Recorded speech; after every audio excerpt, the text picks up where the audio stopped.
Some stories feel like they were written long before they began. A kid from South London glued to the screen watching Thierry Henry dance across Highbury like poetry.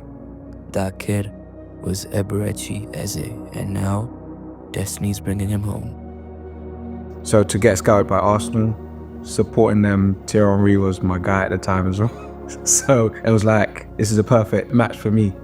Before the goals, the flair, and the sellouts at Selhurst, Eze was just another baller, dreaming in red and white.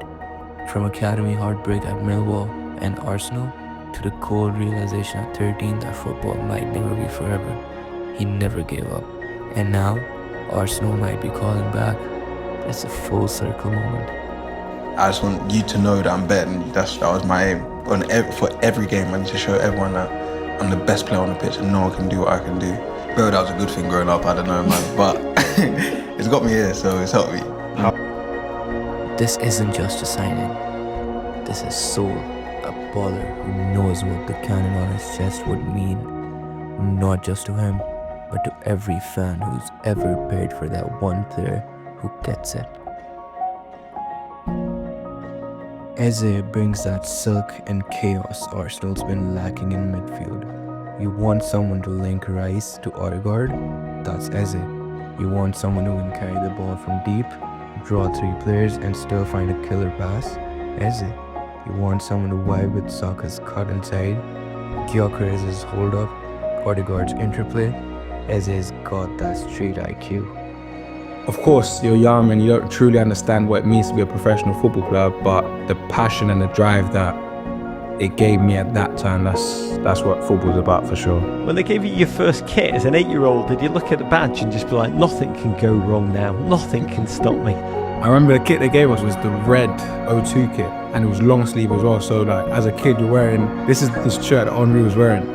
So it was like, this is the perfect shirt. There's no shirt better than this. I think my parents have still got it now. It's like tiny. Imagine this.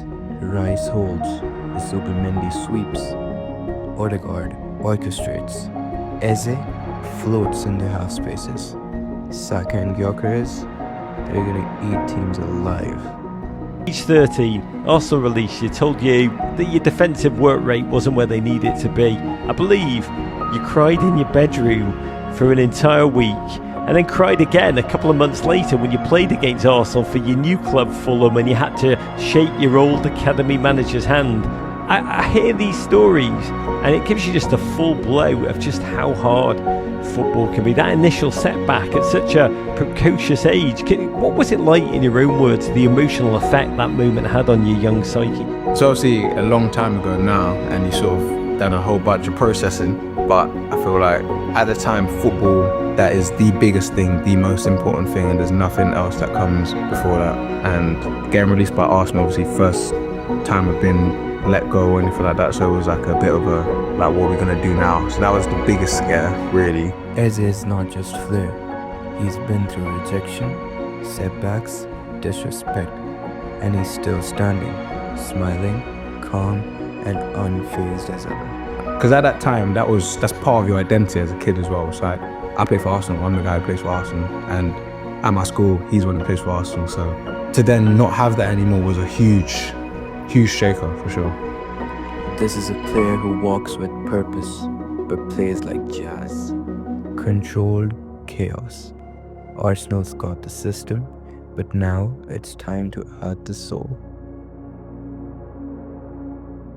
How much would you say that South London has shaped who you are today? Yeah, massively.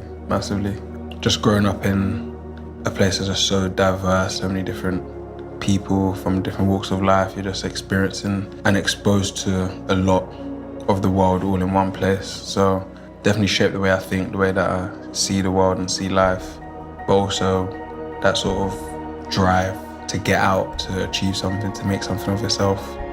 Eze to Arsenal isn't just a tactical upgrade, it's a statement.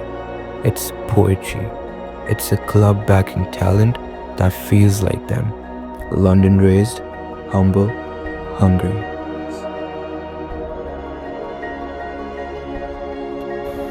Eze at school was a fabulous character. but also obsessed with football. He was on Arsenal's books when he was at primary school, and all the children knew that. As a kid, that's all I knew. Arsenal was everything. So to play there, to not even understand where I meant to play first team football, but just to be, I would go in, I've got an Arsenal badge. I'm the kid that plays for Arsenal. During that period, it was amazing, but afterwards it became difficult because as a kid, your identity is almost wrapped up in that. This team's on the brink. Premier League runners-up 3 times in a row, Champions League heartbreak in the semi-finals. They're close. And Eze, he might be the difference between beauty and silverware. When he was released by Arsenal, he ended up being very emotional. I think that showed the human side of him, which is that, look, I really want to be here, they don't want me. That's one of the hardest battles I've had. Because of what Arsenal meant to me at the time, I've got tears ready to pour down my face. But all I knew was okay, when's the next trial? When's the next trial? From the boy watching Henry to the man who could become a legend in his own right, this is more than just football. This is Arsenal.